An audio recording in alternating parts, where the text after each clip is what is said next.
I think the very main reason is that we don't want to be pushy or salesy or come across as desperate, as needy. That's, in my experience, is the biggest obstacle that actually prevents people to sell. Hey guys, it's Matt Haycox here for another lockdown podcast. And today I am with Lenka Lutonska. So I was getting nervous about saying that. It was a real tongue twister, but I got it out right. Lenka is a business coach, a mindset strategist for women and change makers, and she's also one of the UK's leading NLP trainers. She's an international speaker, and she created something called the energetic selling method, whose principles help women grow their businesses to six-figure multiples and beyond. Lenka is originally from Slovakia.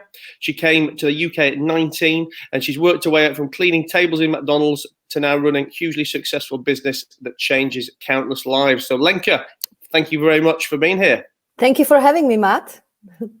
No problem at all. I mean, listen, I've given a very brief introduction to you, but flesh it out for me a bit more. And I think specifically, let's talk about how you went to landing in a new country, presumably knowing nobody.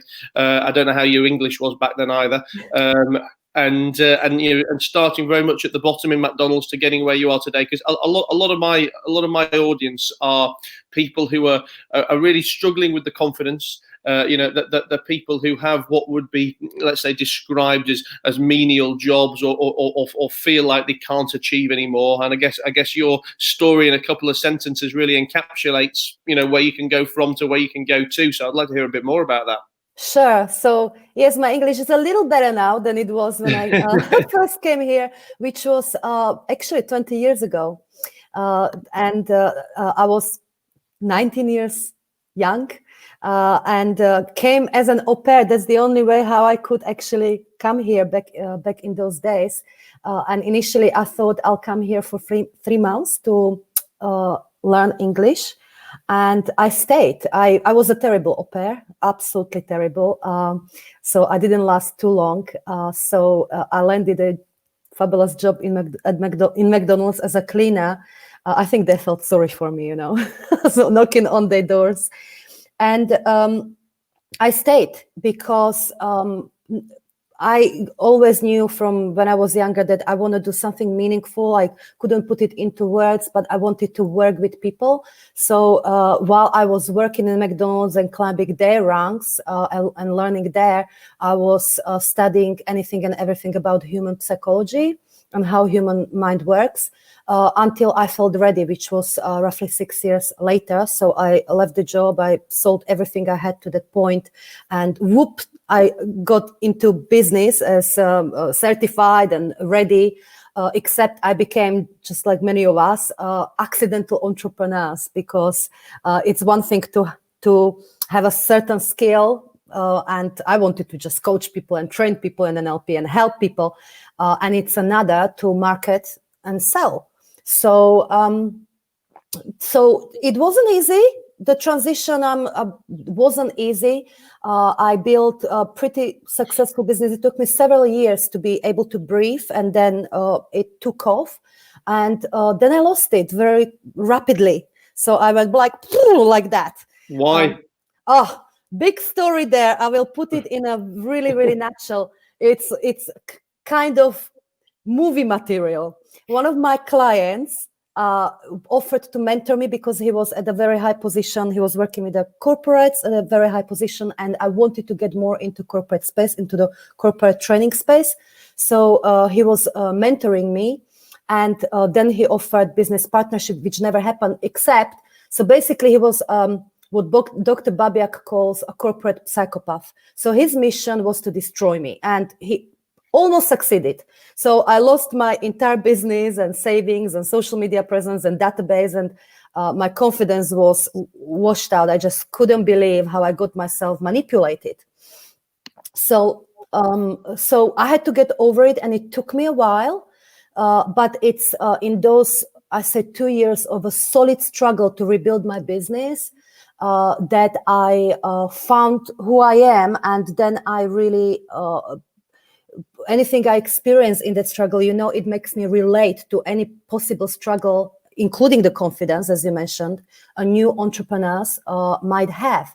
So I kind of accidentally started to work with women. I serve a few gentlemen too, and simply help them now, as I had to do, get over what selling is and understand what it really is, get over what marketing is, and market successfully. And I took my business online, training and coaching business, in 2015, and since then it was on a very rapid growth. So that's a story in a nutshell. Well, that's great. Well, listen, three things I want to focus talking on, which I know will be of great use and great interest to my audience. First of all, I just want to talk a little bit about what NLP is, because I mean it's something that probably most people have heard of, but I don't know if anyone really knows what it is. Sure. And secondly, definitely want to talk about your tactics for fear of selling, and how you help people get over that and make sales, and obviously hear about your trademarked method. And no better is a time to talk about taking your business online than now. I mean, as I said at the beginning of this intro, guys, this is a lockdown podcast. To put this into context, we're filming this on the 6th of May, 6 weeks into lockdown, where obviously everybody has had to make changes to their business model to try and survive online. The reality is nowhere near enough have. So hopefully, if we can just help one more person step over that line, then our job is done, Lenka. So that's perfect. That's perfect. But yeah, starting with NLP, just talk to us a little bit about what NLP is. Neuro-linguistic programming. In a nutshell, it's practical psychology or instruction manual for the mind. It's a big field, and it's a combination of various field. It comes from psychotherapy, hypnotherapy. They modeled the most successful therapists of the times. So they developed processes, Bundle and Grinder and others who put together or founded NLP. They put together a set of processes for a personal change and successful communication. So that's what it is in a nutshell. It's a very rapid way of personal change. That's why I fell in love with it once I first studied it. It helped me to personally get over the feeling I'm not good enough. It gave me courage to start my business, to actually really sell my house and anything that I owned and make that big leap. It helped me to get over my disastrous relationships, and I just couldn't do relationships, and helped me to actually, keep Thomas, who it wouldn't be possible for me before. It helped me to get over myself and my relationship with my body. So naturally, it's a really powerful and quick set of tools for change and successful communication. So naturally, I felt so much passion for it because it helped me. So I decided I'm going to study to the highest level and share with as many people as I possibly can. Fantastic. And was it the NLP then that I guess formed the foundations of your selling model and your fear of sale? Your ability to help people get over the fear of sales? For sure. So obviously, I naturally evolved as a person and my business with it. So the methodology, energetic selling and marketing, it's in a nutshell, it's how we utilize our personal energy in selling and marketing. When we walk to the room full of people, which is impossible now, but might be again possible in the near future, we are naturally attracted to some people, and naturally almost like we cannot put our finger on it, but there's something about that person that they don't click. And it's same thing in selling and marketing. So what is that? It's what comes from within us, the vibe, if you like. But I call it's personal energy. But what it is, it's nothing more or less than a combination of beliefs, values, and how we perceive certain topics, such as selling, such as marketing, such as money, such as us, as a successful people.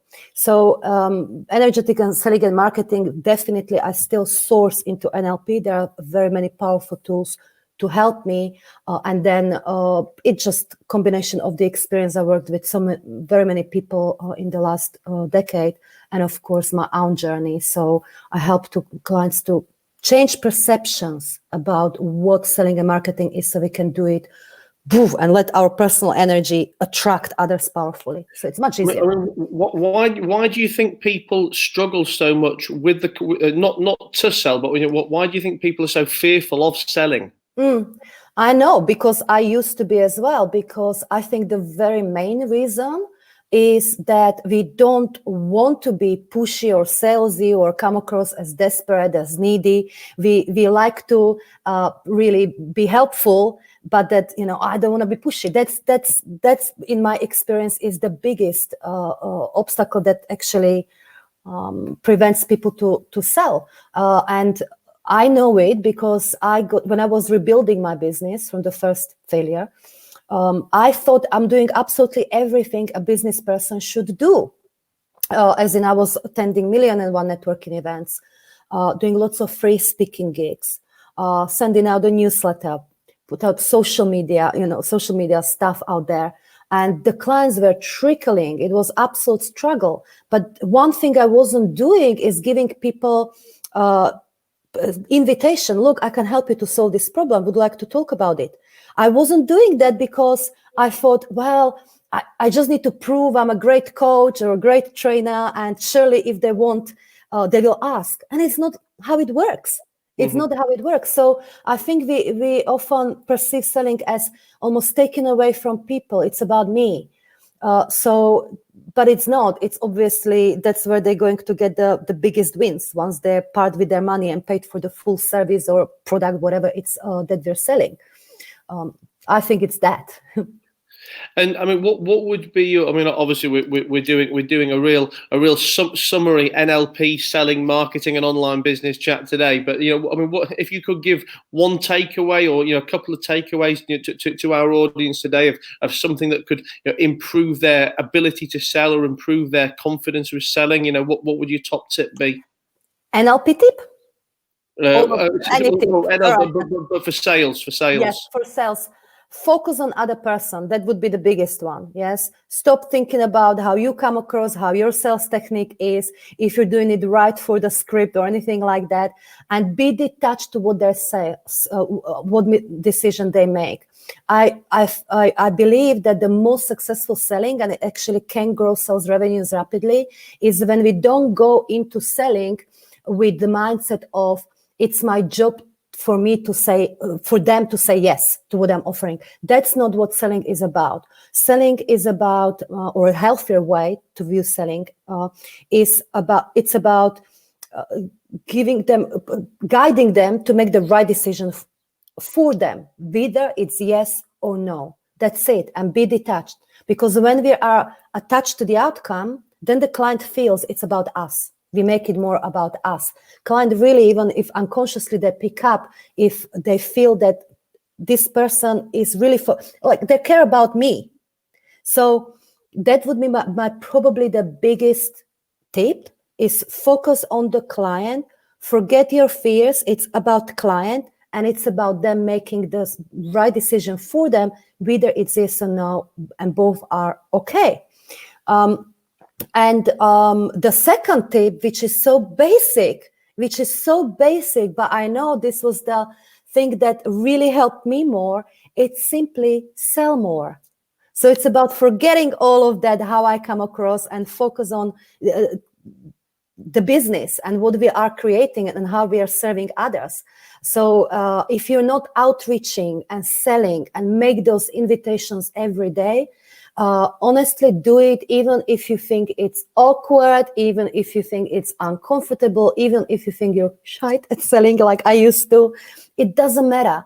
But it's just one of those essential entrepreneurial skills. If you do it every day and every day and every day and being detached, then it's absolutely inevitable that we will become good at it and that our business will grow for it. I guess the kind of extra translation of that as well would be to describe it like a muscle, really. And you're talking about the more you do it, the better you get at it. And as we say with most skills or with all skills, the expertness comes from the consistency. And if you walk into the gym tomorrow, you're not going to be able to do a 200 kilogram bench press on day one, or you're not going to be able to run a marathon in the first week, but a little bit more every day, and and just like you train your muscles, you will effectively train your sales skills, your sales abilities, and your confidence. Absolutely, that's what it is about. Yes. Well, look, let's talk about online business then. And as we said, we're filming this in the middle of Corona when we're sat at home. You already took your business online in 2015, so I guess you are ahead of the curve. But I'm sure now is a time when many of your clients are needing to make that change, are asking for help. And I guess, talk to us a little bit about the background to taking your business online, and Sure. what kind of advice you would have for people who need to find a new way of delivering their business model right now. Mm-hmm. So for me personally, it was actually a quite big leap, because at the time I wasn't making a huge amount of money, but I had various entrepreneurial offline groups that brought some money, and any training or coaching I did was specifically offline. So I did everything offline. But for me, it's simply, I had that, you might say, calling, that I want to make a huge impact on the world. So I want to put myself out there to global audience. So I quite radically closed, and this is just perhaps my type of personality. This is not going to be for everyone. I radically closed from 1 month to another all my offline avenues of income, all the groups. Even my marketing, I stopped going to any networking events. And how I did it, I opened a Facebook group, which is still out there. We've got like 10,000 women there. But I just started a Facebook group for women entrepreneurs who want to grow. And I started to focus on inviting people to that group and creating a freaking amazing experience, learning experience.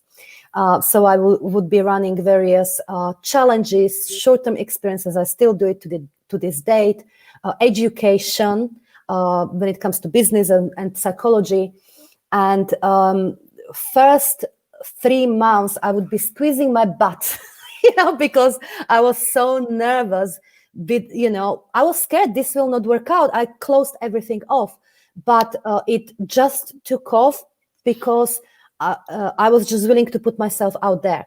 Now, this way, and I'm talking very specific Facebook group, which is one of the very many really powerful ways. Facebook community, when you have powerful community, I found it phenomenal way to find ideal clients and convert them into paying clients. But there are, of course, various different avenues. So first and foremost, for those of you who do want to make the transition online, it's good to become aware about your type of personality and type of marketing you will enjoy doing. Because if you look out there and look at potential ways how you can do online marketing, there's so many choices. But in a nutshell, you will find yourself leaning towards one of these two profiles. One is what I called a lighthouse, which I would fall into that category.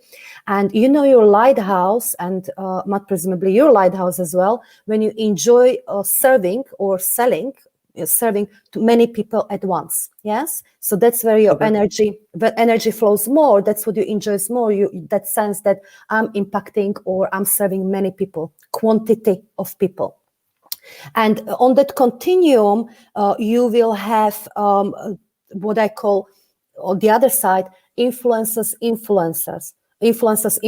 meaning you're not interested in putting your product or service in front of very many people, but you want to dive deep with maybe key individuals, and go really deep. Maybe it's a really high-end product or service, but quantity is not important. And that's where you feel your energy flows most, as you enjoy it most. That's your thing. That's your zone of genius.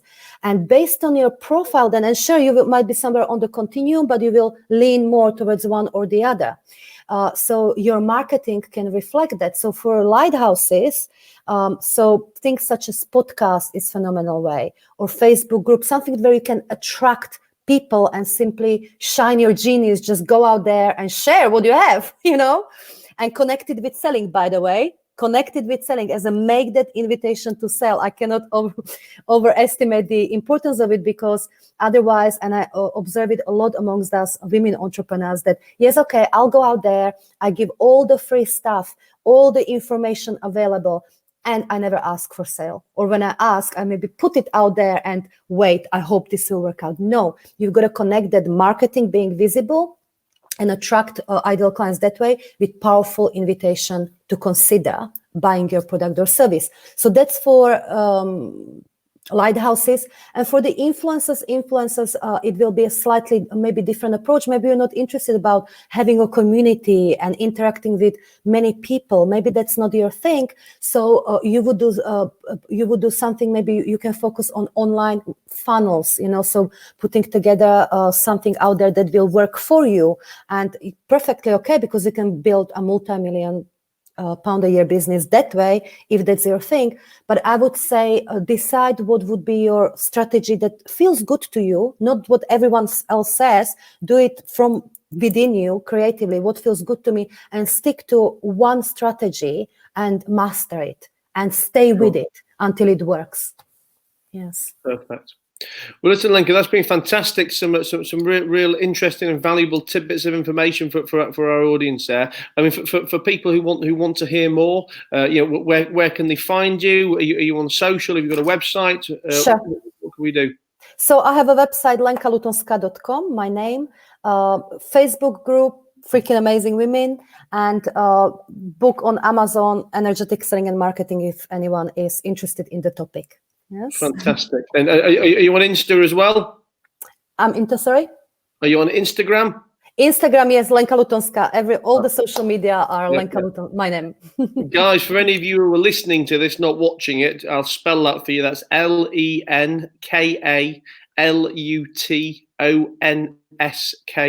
Lenka Lutonska. Well, Lenka, it's been awesome to have you. Thank you very, very much. And I'm going to look forward to. I'm going to get a copy of your book and look forward to following your journey more. Huge pleasure. Thank you so much, Matt. Take care. Bye bye. Bye bye.